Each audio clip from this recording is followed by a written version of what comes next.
Kevin Costner is pulling back the mask on 9 actors who are far darker than their Hollywood image ever let on. Behind the flashing cameras, golden trophies, and red carpet smiles lies a ruthless world of rivalries, toxic egos, and betrayals the public almost never sees. Studio publicists work overtime to sell us a dream of unity and glamour, but the truth on set is often brutal. Few stars have weathered those waters with as much integrity as Kevin Costner.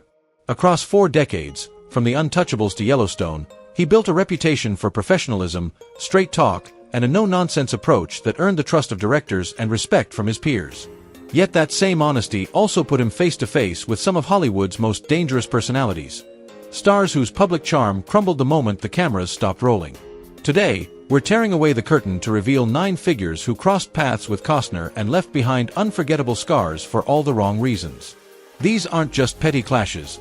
They expose the real character of some of Hollywood's most celebrated names. From manipulative co-stars and power-hungry directors to volatile actors whose demons poisoned entire sets, these encounters strip away the illusion and reveal the industry's darkest underbelly. Stay with me, because what you're about to hear is more shocking than any performance these stars ever gave. This is the side of Hollywood they prayed you'd never discover. Sean Young. Sean Young, the co-star who crossed the line into obsession. Few Hollywood feuds have ever felt as bizarre, or as chilling, as the one between Kevin Costner and actress Sean Young. Their story started innocently enough on the set of the 1987 thriller No Way Out. At first, everything looked promising. But what unfolded became one of Hollywood's most infamous cautionary tales. From the start, insiders whispered about Young's unpredictable behavior on set. Scenes dragged, tension thickened, and even the ever-professional Costner struggled to keep his focus. Yet the real nightmare began after the cameras stopped rolling. Young's fascination with Costner spiraled into something darker, something colleagues described not just as unprofessional, but obsessive. She began showing up uninvited to parties and industry events, always where Costner happened to be, forcing unwanted encounters he made clear he wanted no part of. Then came the reports of property damage, items of Costner's allegedly vandalized in a disturbing escalation. A producer who worked with them both later admitted, Kevin's usually diplomatic about his co-stars. But with Sean, he made an exception. For a man known for measured words, Costner's public label of her as unprofessional spoke volumes. But this wasn't the only episode that cemented Young's reputation. In one of Hollywood's strangest moments, she stormed into Tim Burton's office in a homemade Catwoman costume, uninvited, in a desperate bid to win the role in Batman Returns. The stunt backfired spectacularly, branding her not as ambitious, but as unpredictable and reckless. Yes, compassion is due when mental health struggles fuel erratic behavior. But in Hollywood's high-stakes, pressure cooker environment, the fallout for those around her was very real. Costner's decision to cut ties wasn't spite, it was survival.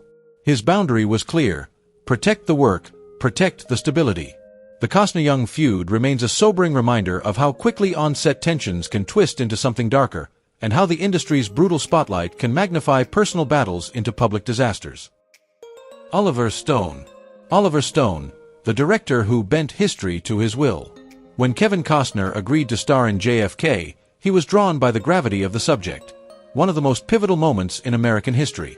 Costner, an actor who carried a deep respect for American institutions, approached the role of Jim Garrison with solemn dedication. But what he didn't foresee was a collision of values with Stone, a battle over truth versus narrative. Costner clashed with Stone on the set of JFK, recalled one crew member.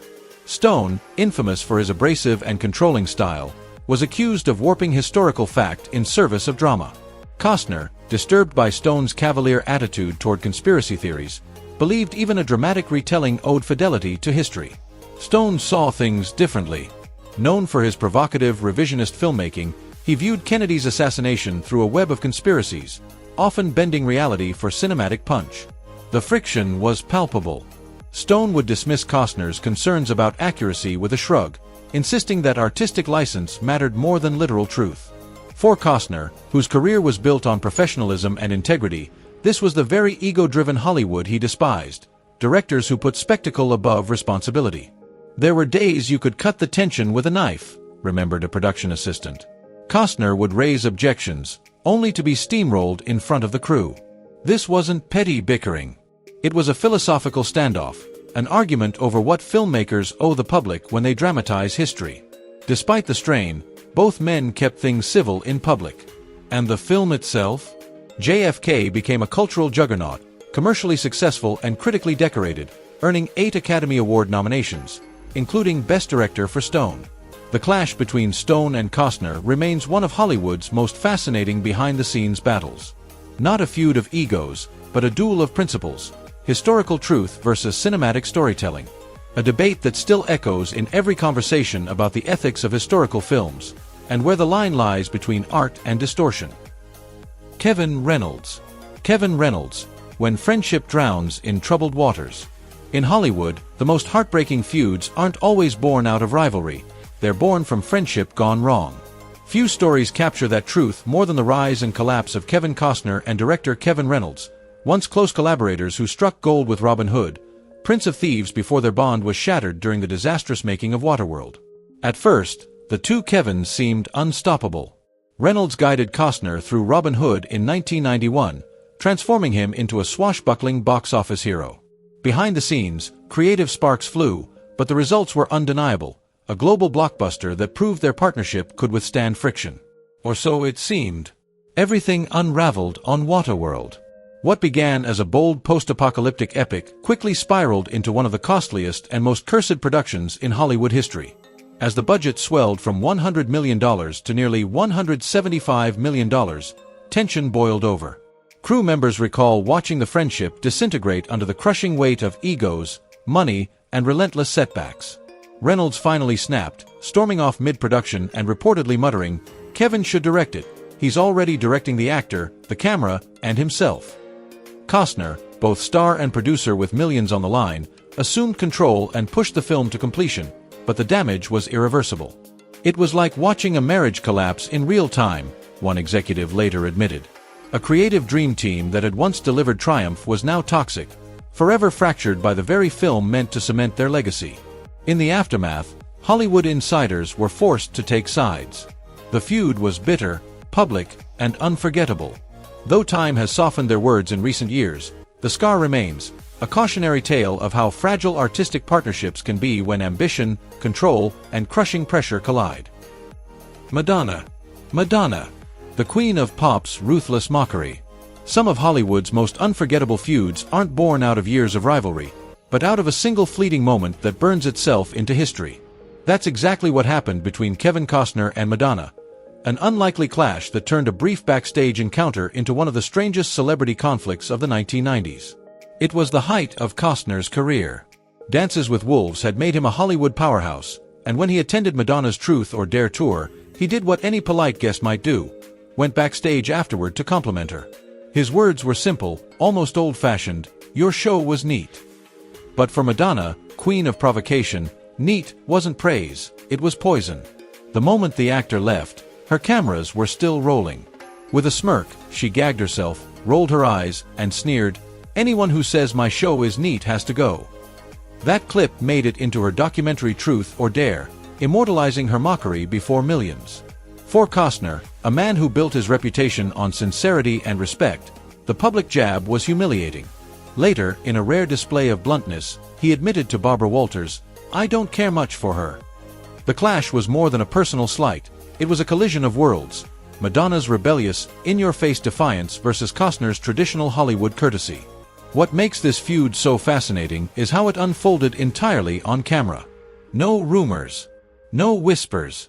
Just a single exchange, captured, broadcast, and replayed, a tiny moment that became a cultural snapshot of two stars who couldn't have been more different. And it proved one thing. In Hollywood's fishbowl, even a comment as innocent as neat can ignite a feud that lingers for decades. Robert Duvall. Robert Duvall. The Clash of Giants. When two powerhouse actors, each with decades of mastery, strong wills, and their own uncompromising methods, collide on the same set, sparks are bound to fly. That's exactly what happened in 2003, when Kevin Costner both directed and co-starred with Robert Duvall in the Western Open Range. What was supposed to be a dream collaboration between two of Hollywood's most respected figures quickly turned into one of its quietest but fiercest battles. On set, their differences flared. Duvall allegedly refused to accept second billing, while Costner was described by crew members as controlling. Behind the camera, Costner privately called Duvall the most stubborn man I've ever directed. Their feud wasn't just ego, it came from fundamentally different visions. Costner, wearing two hats as both director and leading man, demanded authority to protect his larger vision. Duvall, a legend with his own deeply rooted instincts about character, wasn't about to just follow orders. And when billing disputes entered the mix, the clash wasn't only about art but about pride, legacy, and status in Hollywood's hierarchy. Yet what made this conflict fascinating wasn't its fire, but its restraint. Unlike the tabloid blow-ups that often define Hollywood rivalries, both men remained consummate professionals. A producer later marveled, they'd argue heatedly over a scene, then the camera rolled, and suddenly they were in perfect sync, delivering magic. It was a masterclass in compartmentalization. In the end, Open Range was a critical success, with reviewers praising the on-screen chemistry between Costner and Duvall, an ironic twist considering the tension behind the curtain. Their feud became one of Hollywood's most dignified, a battle of wills that never descended into chaos, proving that even when egos clash, great art can still rise from the fire. Marlon Brando. Marlon Brando, the unpredictable legend. In Hollywood, some feuds flare up on set, while others are born from near collaborations that never quite happened. Such was the strange case between Kevin Costner and Brando. Their paths crossed only briefly, yet the tension was unmistakable. Brando was once considered for Sean Connery's role in The Untouchables, and whispers followed that Costner flat out refused to work with him. "I just don't trust that energy," Costner reportedly said. The truth is, they never shared the screen in the score. That film belonged to Brando, Robert De Niro, and Edward Norton. But the near misses tell the real story. By the 1990s, Brando's reputation was legendary for all the wrong reasons. He refused to learn his lines, mocked directors, and sabotaged sets with bizarre demands. Francis Ford Coppola nearly lost his sanity wrangling Brando during Apocalypse Now. Frank Oz, directing the score, endured Brando calling him Miss Piggy instead of taking direction. And beyond the chaos on set, Brando's personal remarks often revealed troubling prejudices that clashed with the activist image he projected in public. For Costner, a meticulous, straight-shooting professional, working with Brando represented everything he wanted to avoid. Hollywood thrives on talent, but it also thrives on reputation. Stories spread quietly, actors warning actors, directors whispering to directors. Careers are shaped as much by who people refuse to work with as by the roles they take. The Costner-Brando non-relationship became one of those silent stories, proof that in Hollywood, sometimes the most revealing battles are the ones never fought, and the loudest feuds are the ones marked by distance. Whitney Houston. Not every Hollywood battle is fought between stars on a set. Some of the fiercest wars happen behind closed doors, between a celebrity and the very people paid to protect them. That was the case with Whitney Houston during the making of The Bodyguard. Kevin Costner, who not only starred but also produced the film, quickly realized his biggest challenge wasn't acting opposite a first-time movie star. It was fighting through the wall of managers, assistants, and handlers who controlled every moment of Whitney's life. According to crew members, these gatekeepers weren't just limiting rehearsal time or shielding her from stress. They were hiding her escalating drug problems, shutting down conversations, and creating a bubble where truth couldn't break through. Costner had been Whitney's loudest champion, pushing studio executives to take a chance on her when others doubted she could carry a major film. That loyalty made the obstacles all the more painful. Rehearsals were cancelled. Performances sometimes wavered. And yet, every time Costner tried to help, her team swooped in to silence him. They said they were protecting her, one insider recalled, but what they were really doing was protecting the illusion. As tensions mounted, Costner made a bold, unusual move. He took control of the editing room. Determined to showcase Whitney in the best possible light, he shaped her performance frame by frame, not just for the movie's success but to safeguard her legacy. He later admitted he felt it was his responsibility, because the people closest to her weren't doing it. Years later, when Whitney's struggles with addiction became tragically public and ultimately led to her death in 2012, Costner's instincts seemed heartbreakingly accurate. At her funeral, his eulogy was tender yet weighted with unspoken truth. He never blamed Whitney. In his eyes, she was the victim of a system, of an industry, of enablers who put profits above her well-being. This wasn't a petty Hollywood feud. It was a rare act of defiance. One man standing against the machinery around a superstar, insisting that her artistry and humanity deserved more than exploitation. Costner didn't just fight for the bodyguard. He fought for Whitney herself. Bruce Willis. Bruce Willis, the action hero with a reputation as explosive off-screen as it was on. In Hollywood, some feuds are born on set, others from the stories whispered through the industry grapevine.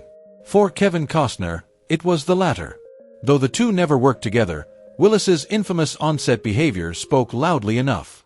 Costner, known for his collaborative, old-school professionalism, wanted no part of it. An industry insider once explained, Willis's ego, his bullying, his blow-ups with people like Sybil Shepherd, Kevin Smith, even producers, it made him a Hollywood problem. Costner allegedly put it more bluntly to a friend, "There's no room for people who destroy sets just to prove a point." The stories piled up. Kevin Smith, who directed Willis in Cop Out, called the experience soul-crushing, and described him as the unhappiest, most bitter, and meanest emo I've ever met at any job. Sybil Shepherd recalled how their constant tension nearly derailed Moonlighting. And in his later years, before the aphasia diagnosis that would end his career, Willis became infamous for cranking out direct-to-video films, often shooting all his scenes in a single day with little interest or effort, pocketing maximum pay for minimum work. For Costner, who built his career on respect for the craft, showing up prepared, and treating cast and crew as equals, Willis embodied the very opposite. As one director put it, Costner comes in ready, professional, respectful. He expects the same. Willis made sets miserable when he was unhappy. But in 2022, when Willis's family revealed his battle with aphasia, the narrative shifted. Many wondered whether the behavior once chalked up to arrogance might have been the early signs of a devastating illness. Even so, his reputation had already carved a divide. Two men, two philosophies. Costner's emphasis on collaboration versus Willis's legacy of conflict. In Hollywood, reputations matter as much as resumes, and sometimes they're enough to keep stars from ever sharing the screen. Alec Baldwin, the volatile temperament. The final chapter in Kevin Costner's Hollywood conflicts doesn't hinge on a screaming match or a contract dispute. It's about principle. According to reports, Costner once passed judgment not on Alec Baldwin's talent, but on his pattern of explosive behavior and the industry's willingness to turn a blind eye. Baldwin has long been infamous for his volatility. Over the decades, he's been accused of hurling phones, threatening photographers, and erupting in rage at those closest to him. "Some guys just don't deserve the second chances they keep getting," Costner allegedly remarked, a sharp contrast to his own reputation as a calm, family-focused figure. The record of Baldwin's public meltdowns is hard to ignore. In 2007, the world heard the now infamous voicemail in which he berated his 11-year-old daughter as a rude, thoughtless little pig during a bitter custody battle with ex-wife Kim Basinger.